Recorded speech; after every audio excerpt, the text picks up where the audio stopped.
President Oforiatta to commence formal engagement with the International Monetary Fund, IMF, inviting the fund to support an economic program put together by the government. This follows a telephone conversation between the President and the IMF Managing Director, Ms. Kristalina Georgieva, conveying Ghana's decision to engage with the fund.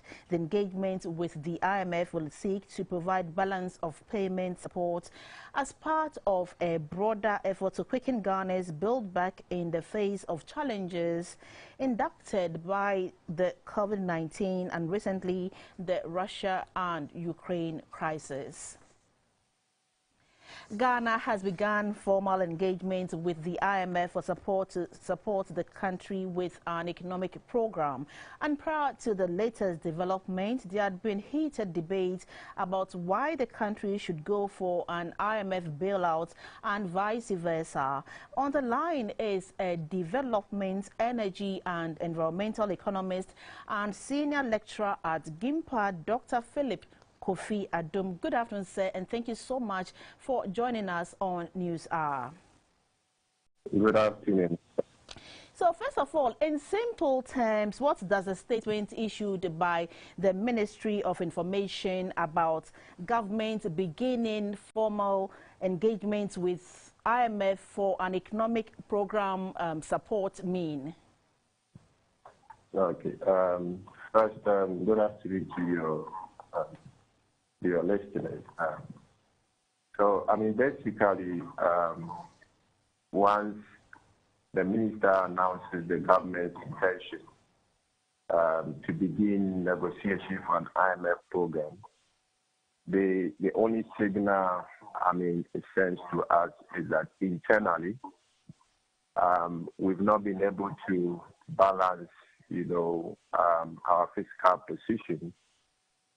That is based revenue and then expenditure, and for which reason we need this support for us to be able to, balance our fiscal position.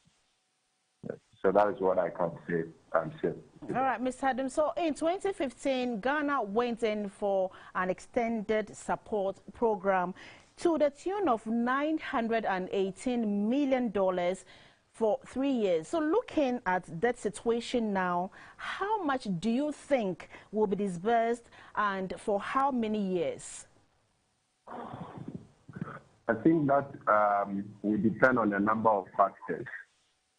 I believe when you go to the IMF with your economic situation, the IMF will do their own internal assessment. Which obviously will include the risk, factor. So for that, I will not be able to, give you a specific figure.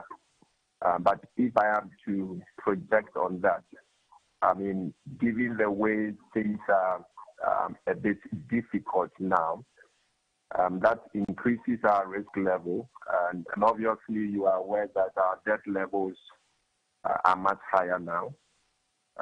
So if they are going to consider, all those things, then obviously, maybe we might not get as much as we had the year before. And even if they are going to give us something bigger, than that, the cost that we'll have to pay, will be much higher.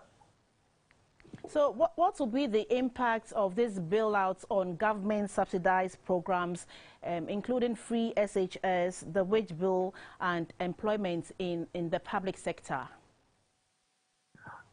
A lot, because IMF, what we should know, is that they are also holding money in trust of their shareholders. So wherever they give money, they have to make sure that they recoup, their investment. So as part of their measures, they are going to make sure that the government begins to be very prudent in their spending. And then they are going to actually take accounting of all government expenditure programs and look at which ones are putting much weight on the government budget and then decide. So obviously we should be expecting that some critical government, projects which seems to benefit the poor might be affected during this duration of engagement with the IMF. All right, thank you very much, Dr. Philip Adom, and we gleaned his thoughts on Ghana's formal engagement with the IMF for bailouts to support the country with an economic program. You're still watching News Hour live on GBC News. The Minister for Local Government, Decentralization and Rural Development, Mr. Dan Boche, has directed all metropolitan, municipal and district assemblies to use a portion of their common fund to access data in their development planning process. He stressed that census data is important to development planning and therefore the assemblies must invest in it. Mr. Dan Boche was speaking at a policy dialogue on how census data influences policy making. Experts say that a country's development policies and initiatives are influenced by its population data, road networks, how many educational and health institutions are needed for the people, and other development projects can only be decided after a country has identified its actual population. For this reason, Ghana has organized a consistent national population census program to find out data regarding the actual number of its citizenry and their current living status. The policy dialogue, organized by the Regional Institute for Population Studies of the University of Ghana, brought together stakeholders in the population sector to share ideas on how the population data can be used to facilitate development policies.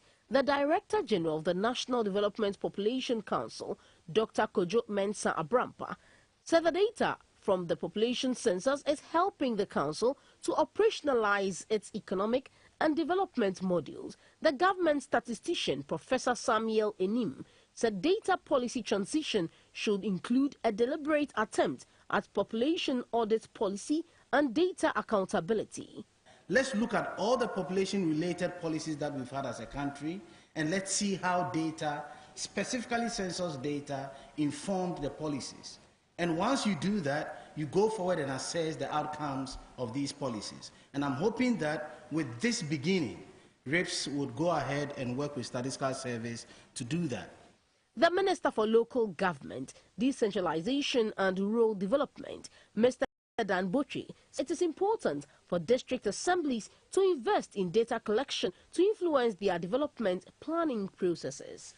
The Local Governance Act gives the minister some authority to issue instructions on financial matters, and it's not out of place at all to direct that MMDs a certain percentage of their funding, either from the common fund or from the internal generated fund, should be devoted to sourcing data and proper usage of it.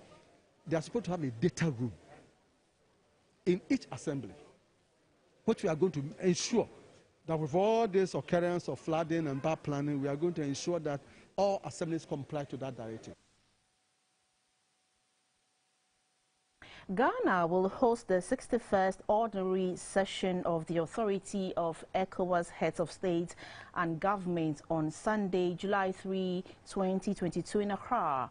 Ghana's President Nana Akufo-Addo and Chair of ECOWAS will host his colleagues, heads of state and governments from 12 ECOWAS member states in the region. Among many others, the summit in Accra would be dedicated to examining and taking decisions on the political, security and humanitarian situations in the region. Ahead of the summit, we gleaned the thoughts of an international relations expert, Mr. Elomko, on the various sanctions meted out to various military juntas towards restoring constitutional rule and whether it is yielding the desired results. Hello, good afternoon, sir, and thank you so much for joining us on News Hour. Hi, thank you. Good afternoon, and for having me.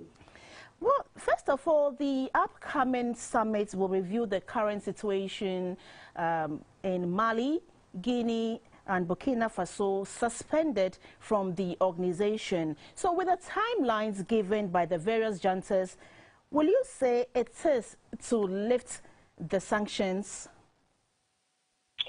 Well, such a difficult situation that ECOWAS finds itself, and there is a certain normative behavior happening within the West Africa sub-region where these leaders are no longer threatened by sanctions that ECOWAS is imposing on them. And you have leaders in Guinea, Mali, Burkina Faso literally disrespecting the sanctions by Anado Dankwa Akufo-Addo, because he's had some meetings with these leaders in Avery, and in a meeting he had invited the former president, Barry John Rawlings, and may he so rest in peace. He's also outlined several other sanctions that Mamadou Doumbouya had called his bluff. The situation in Mali and the rest of the sub-region is not improving. And it has been worsened by the recent COVID-19 challenges and also recently the Russian-Ukraine war that has created serious economic miasma within the sub-region. So whilst we are looking to improve the security situation in the sub-region, we cannot discuss that out of the economic situation we also find ourselves. So I am looking at the summit on Sunday where we would discuss the economic situation, the social situation, and also the post-COVID crisis together with the security situation that the West African states find itself. And when we go ahead like that comprehensively, then we may be able to find something. So let's look at the ECOWAS leadership summit since the establishment of ECOWAS itself. So what do you say if these summits have addressed adequately the climate of insecurity, challenges relating to youth unemployment, and the impact of diseases and pandemics on social tensions in the region? Yeah, certainly. There's been some decelerating growth. As far as I'm concerned, the last time I checked, we've barely made some 5% growth by GDP in average. Peace and security in the sub-region is very fragile. In terms, the COVID-19 has exposed the vulnerabilities of economies in the sub-region. And it is a situation that has exposed ECOWAS on certain fault lines, because from the data I have since the 2000s up until about 2015, ECOWAS had shifted its focus from a total economic organization to a communitarian security organization, where they have focused rather on conflict prevention, war reconstruction and development, instead of focusing on its original mandate of ensuring that there is some economic transformation within the sub-region. That has not happened. That has not been done. So there is a huge gap within the economic practice that the leaders within the West African sub-region have not been able to fill. I rather have focused on ensuring that there's a certain stability in the region. Now that we are having problems with our democratic stability, we now have a double-edged problem of solving the economic issues, first of all, and also ensuring that there is peace, tranquility within the sub-region. Because you cannot overrule the nexus between economic development, peace, security, and stability. So it is to say clearly and also paint the picture the way it is supposed to be painted, that ECOWAS leadership in the past couple of years have not been very proactive, they have not been able to tackle the problems head on, because the Burkinabe issue started way back 2015. And we are in 2022. For 7 years, the situation keeps recurring. The Chad issue, the Malian issue, the Senegalese issue have been smoldering for some time. It is a climax of what we are seeing has started some 5, 6, 7 years ago.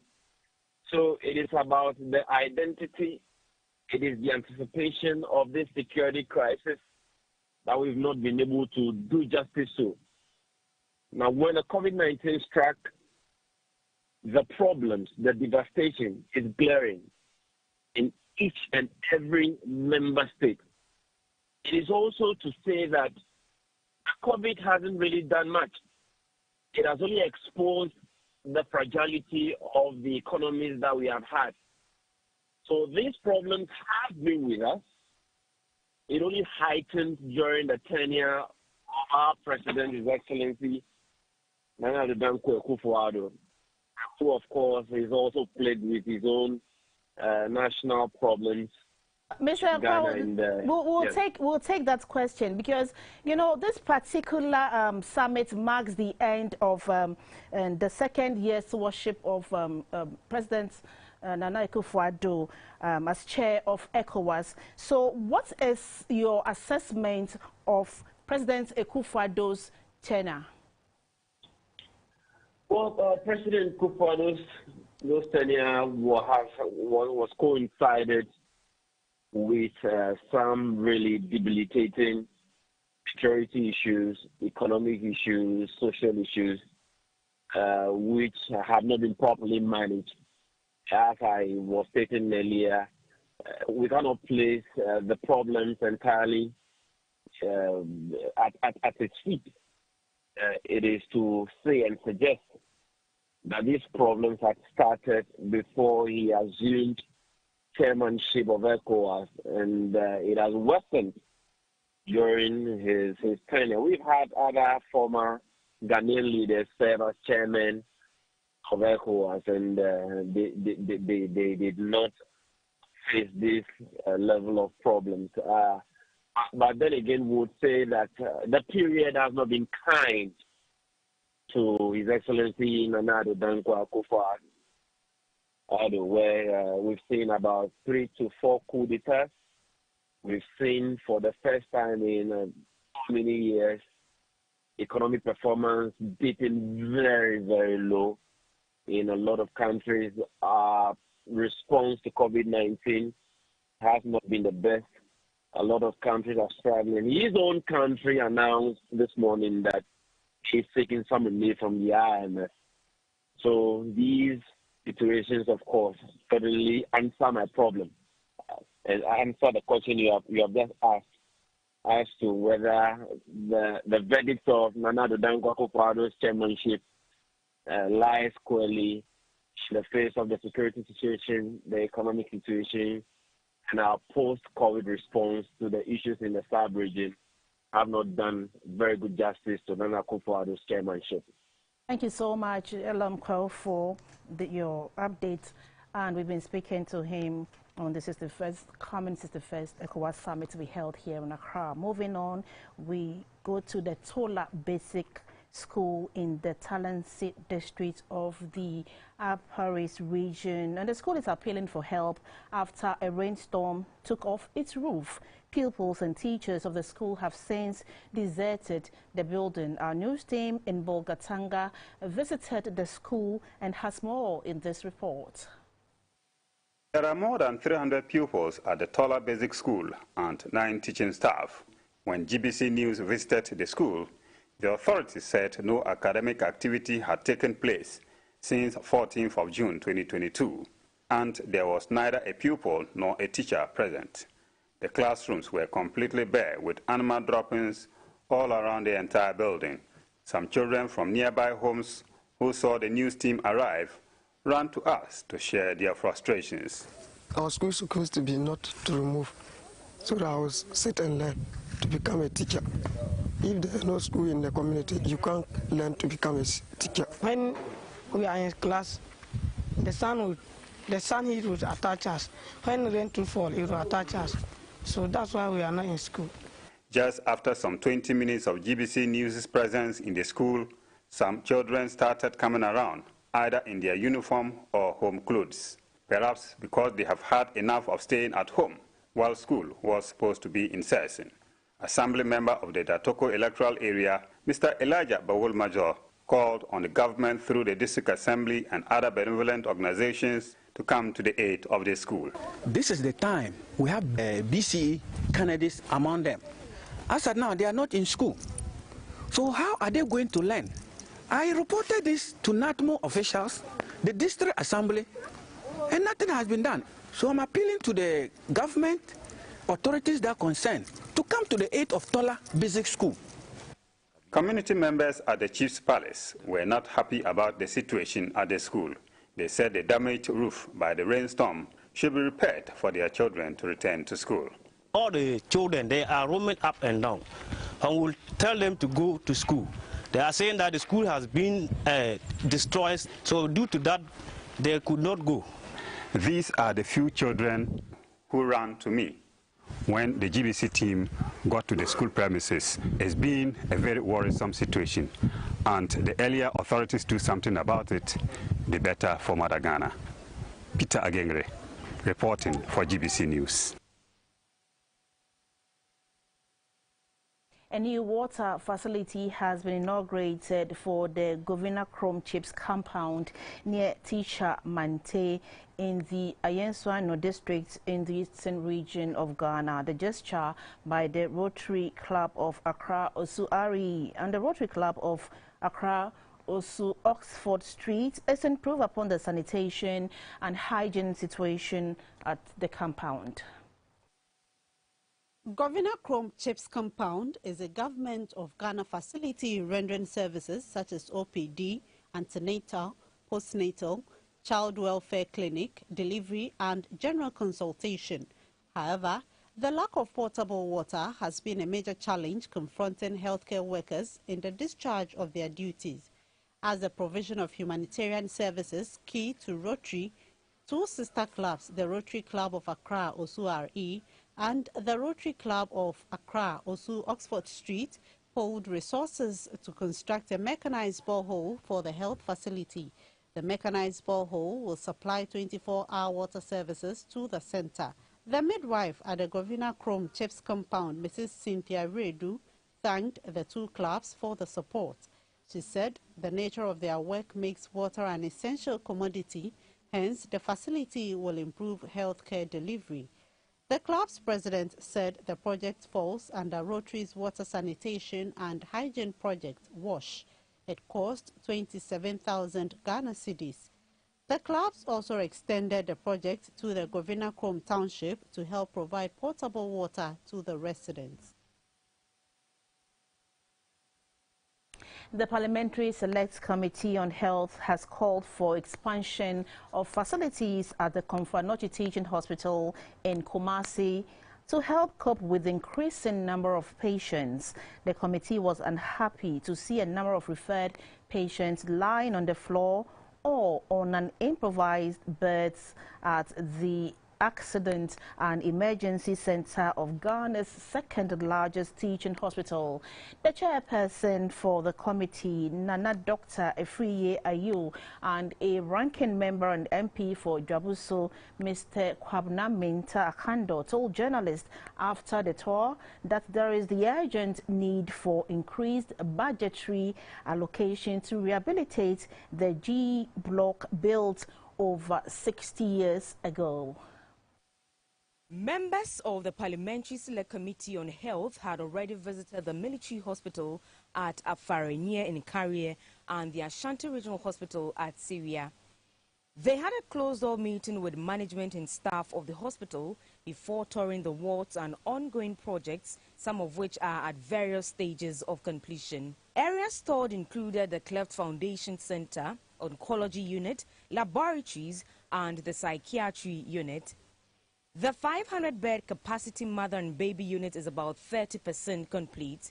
The chief executive of the Komfo-Anokye Teaching Hospital, Dr. Ohineba Osudanso, briefed the committee on achievements and challenges of the hospital. He said some of the projects are behind schedule because of delay in the release of funds. Oncology center expansion project. You saw the automodern equipment that have been installed there. What has been done so far, and we are looking at by the end of next month we should have that completely done with the installation of the SPECT CT. The chairperson of the Select Committee on Health, Nana Efriye, said members had taken note of the concerns and issues raised by the hospital's management. He also commended the hospital for making good use of its internally generated funds. Teaching hospitals as a whole need a lot of investment for infrastructural development or in terms of modernization. The ranking member of the Health Committee, Kwabna Menta Kando, underscored the need for rehabilitation of the old gene block. We visited some department that is rather unfortunate, to say the least.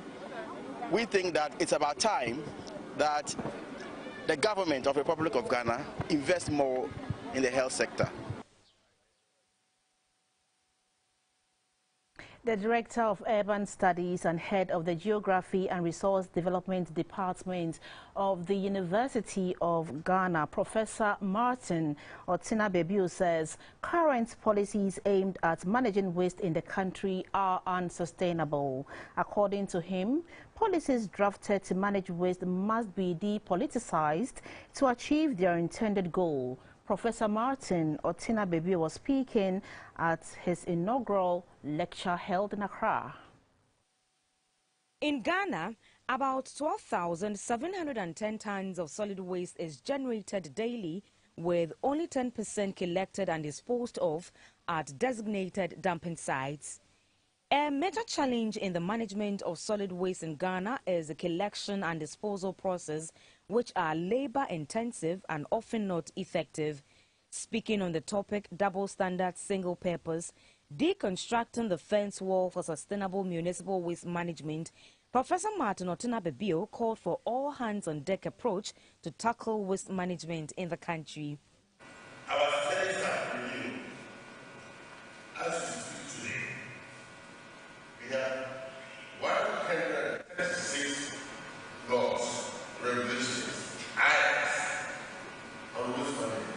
If there's any shortfall in waste management in Ghana, it's the policy makers. They have, in fact, anyone who talks about attitudinal, the citizen, the people, is conflict. No, there's almost line sit on government.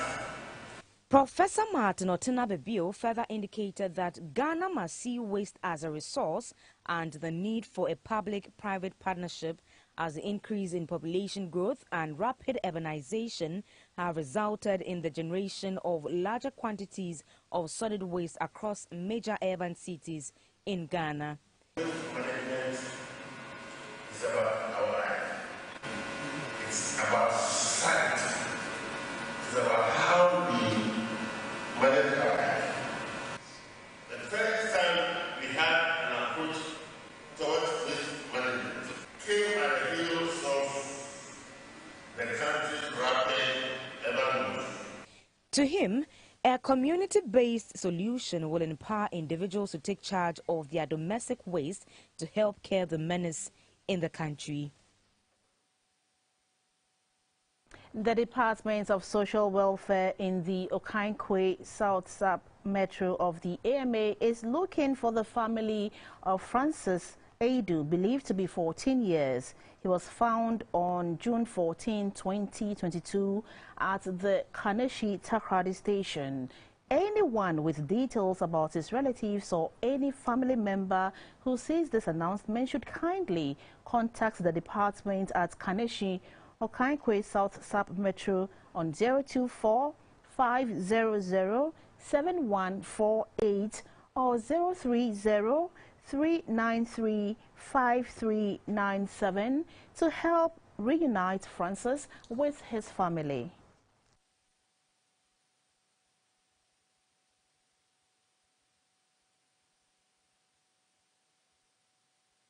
You're watching News Hour live on GBC News and GTV. We're taking a short break. We'll be back with the business segment. Please stay on.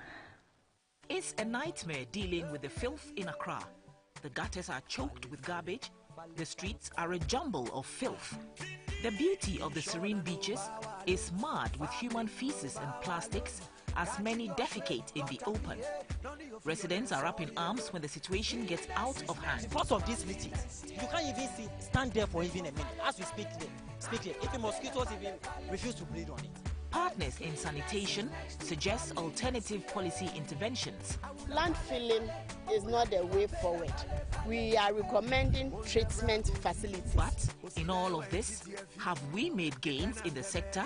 How can you have a people who have a lot of dignity and still practicing open defecation? The task facing Ghana to achieve SDG Goal 6 on clean water and sanitation for all is Herculean and riddled with equally complicated hurdles.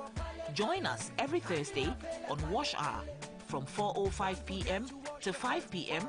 as we seek to put these issues and more in perspective. Watch a repeat on Fridays from 1 to 2 p.m. and on Sundays 9:30 p.m. to 10:30 p.m. It is our duty to keep our surroundings clean and free from disease.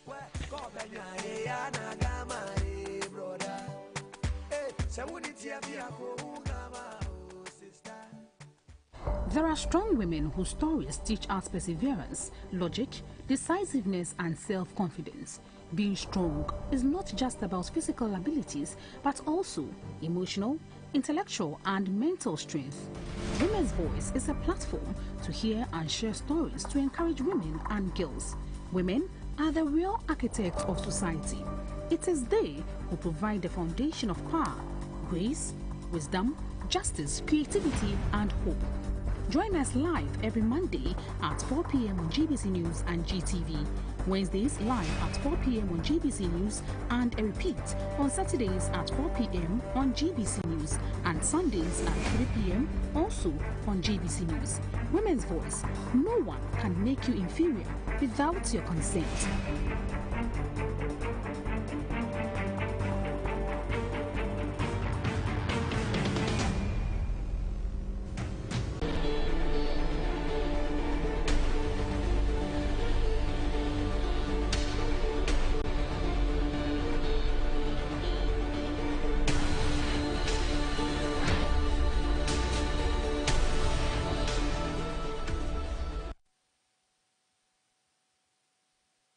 Hello, good afternoon and good to have you join us. Time now for the business segment and I am Dorothy Ajamai. The Bank of Ghana announced earlier this year that effective July 1, 2022, all financial transactions are to be done with only the National Identity Card, also known as the Ghana Card. Speaking to people on the streets of Accra, GBC News gathered that whereas some believe the move will check fraud and sanitize the country's financial system, others were worried about not having access to their funds as they were still struggling to secure their Ghana cards.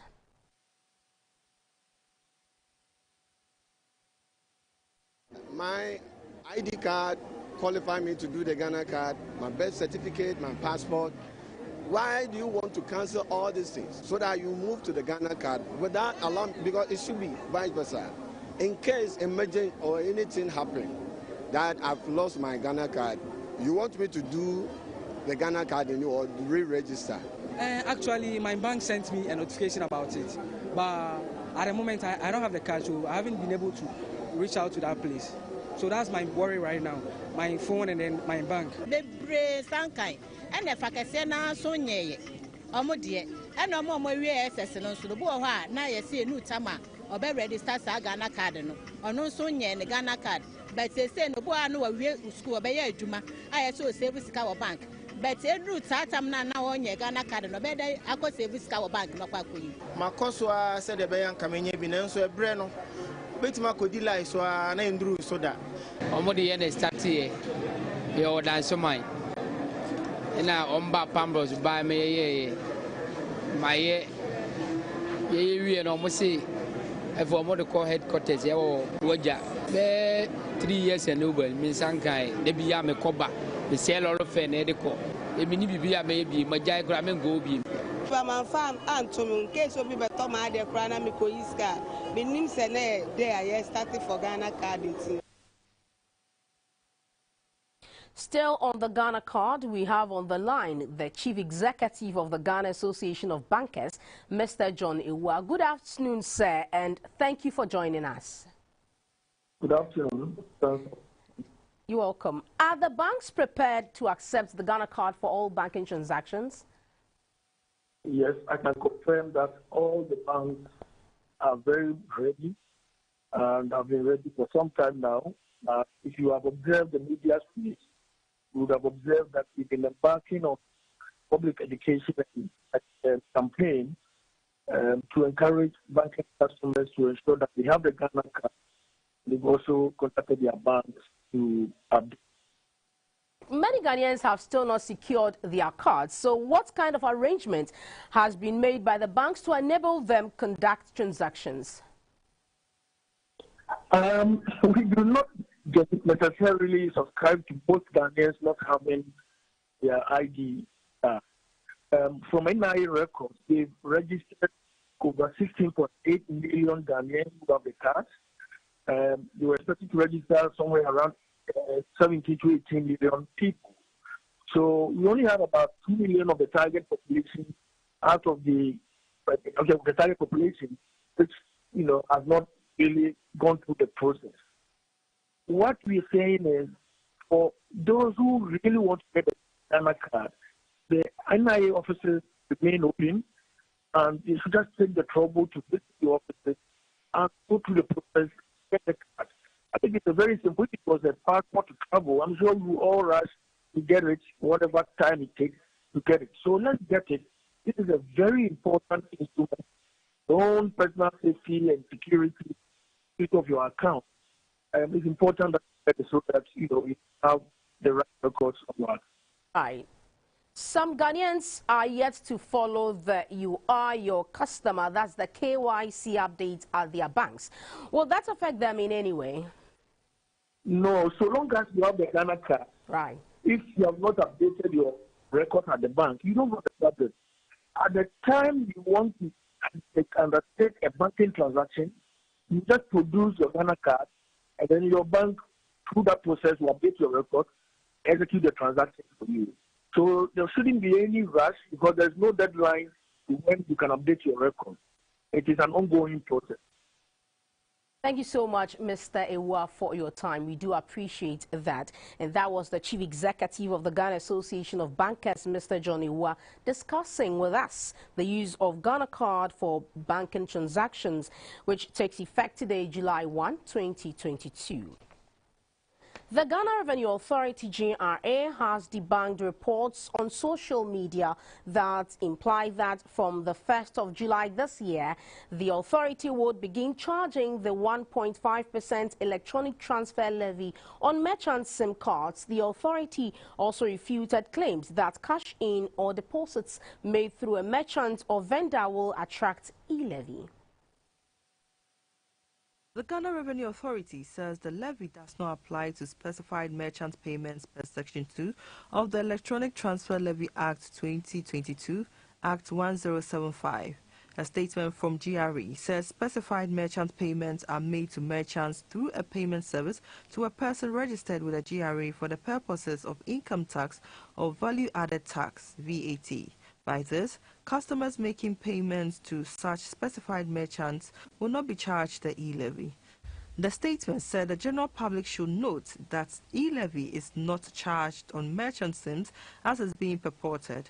The e-levy is only charged on a transfer from a customer to a specified merchant if the merchant is not registered with GRA for income tax or VAT purposes. It further stated that cash-ins or deposits do not attract e-levy and customers are not to pay any amount as e-levy at a mobile money agent or vendor. The authority, however, urged individuals to register for their Ghana card and update their mobile money wallets and bank accounts with their Ghana card personal identification number, and merchants to also register with GRA for income tax or VAT so their customers can also enjoy e-levy exemptions. You're still watching the business segment of News Hour. The Director General of the Ghana Standards Authority, Professor Alex Dodu, has been sworn in as President of the African Organization for Standardization at a ceremony in Yaoundé, Cameroon. In his inaugural address, Professor Dodu pledged to work towards boosting intra-African trade while ensuring Africa's participation in developing international standards. ASO must be at the table when international standards are being developed. I look forward to when African standards will drive international standards. Because no matter the way you look at it, Africa is the next growth area in the world. We have the markets and we have everything. ASO may see itself just as a standardization body, but in the modern world, you only make money when you add value. ASO can add value by creating the standards. ASO should lead the African Renaissance. Our heads of government have spoken about it, but standards remain the tools by which we can change our continent. So I call on all national standards bodies, we need each other. We need to work together and work together. Of the interbank markets, the cedi is trading at 7 cedis to the US dollar, to the pound sterling at 8 cedis 80 pesos, and the euro at 7 cedis 58 pesos. Up next are the figures and some commodity prices.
The Enterprise Group PLC recorded a profit after tax of 122.852 million cedis in its 2021 financial year.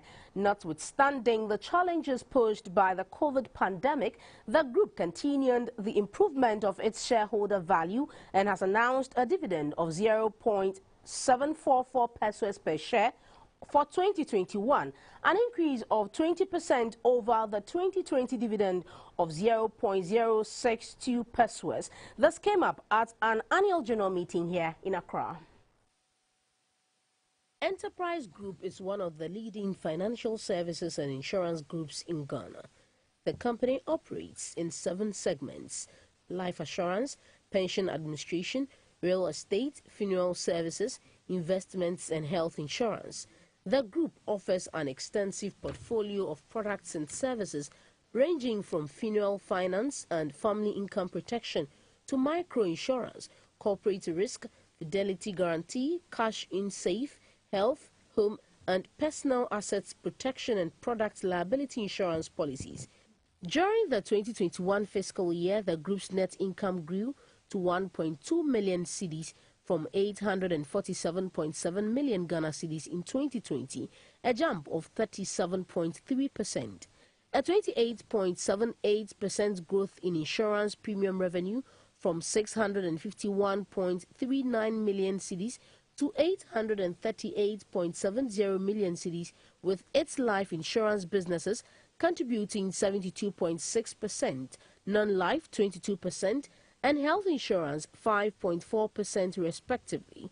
A standout for the year was the uptick in funeral services fees that increased to 15.5 million cedis in 2021 from 10.1 million cedis in 2020, a 53% growth. The group's total assets increased from 1.745 billion cedis to 2.2 billion cedis. The group's net revenues crossed the 1 billion cedi mark in 2021, with the achievement of 1.2 billion cedis in 2021, an increase of 37% over 2020. Profit after tax generated was 122.9 million cedis, which was lower than the 2020 profits. The board chair, Enterprise Group, Mr. Trevor Travagani, said the decline in profits generated was an account of a 72% increase in benefits and claims payments. This was occasioned largely by high surrenders and early encashment from our life operation. In addition to this was the additional reserving requirement in response to the improved investment income to cater for future customer benefit payments. The Chief Executive, Enterprise Group PLC, Mr. Kelly Gajekpo, said the group's digital transformation accelerated with an expansion in Nigeria. We've deployed capital in a manner that is appreciating and growing. For example, we have a very strong business in Acacia, so that adds to our balance sheet strength. As part of its CSR, the group commissioned a newly built and fully furnished classroom block, donated 60,000 cedis to eradicate polio in Ghana and 30,000 cedis to support victims of tidal waves in Angola. On the outlook, the group hopes to leverage on learning from its first year of operation in Nigeria to aggressively penetrate the market. And that's it for the business segment. We have more news coming up. Please do stay.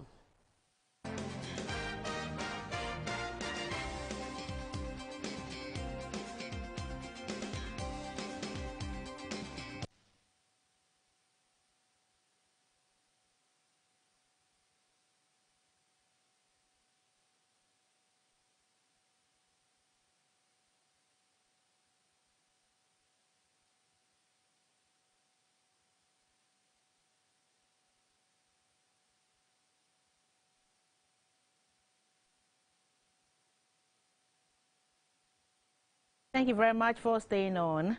The National Cadet Coordinator General, Mr. Nicholas Ni Tete Amatefiu, has reiterated the need for government to invest in the youth who have the energy to help build our country. He made this call at the 62nd Republic Day Parade in Accra. The event was on the theme Working Together as Youth Through Volunteerism, Bouncing Back Together. Although the Portuguese were the first explorers to reach our shores in the 15th century, it was the British Empire that successfully established control after a series of conflicts with the Ashanti Empire in the 1900s. The British had first penetrated the area in the 1800s. Decades of British exploitation and oppression ended on March 16, 1957, when Ghana became the first country south of the Sahara to gain independence. Then, about 3 years later, on 1st July 1960, following a constitutional referendum and presidential election, Ghana, led by Dr. Kwame Nkrumah, was declared a republic, which meant the country was no longer controlled remotely by the Queen of England. The Republic Day is celebrated with activities including official presentations. It is also a time for reflection on the colonial struggle. Senior citizens are honored on this occasion. Active participation of the youth in nation building is also emphasized. In a presentation, the National Cadet Coordinator General, Mr. Nicholas Ni Tete Amatefiu, called on government to invest in the youth. Joy some of us have is when they say, sir, we want to be present. Even if our school cannot afford to bus us here, we are ready to fuel our school bus to be present at this occasion. And that is the joy we have. On behalf of the National Cadet Corps, we want to challenge young people. Let us engage is tough, but with good leadership from our authorities, Beyond the skies will be our limit. The Deputy Chief of Staff, Mr. Emmanuel Edumwa Bosman, proposed that 1st July could be used to celebrate the youth in Ghana. Our security services must consider unearthing talents among the cadets and voluntary youth groups when it comes to the enlistment and recruitment into the services. This, I believe, will go a long way in encouraging them to be good security personnel who will demonstrate the training, skills, and virtues that they have acquired at this stage for the sustenance of morale, high standards and etiquette, as well as esprit de corps of the security agencies, while serving the state and its citizenry in a professional manner. Ghana's Republic Day is celebrated on July 1 every year.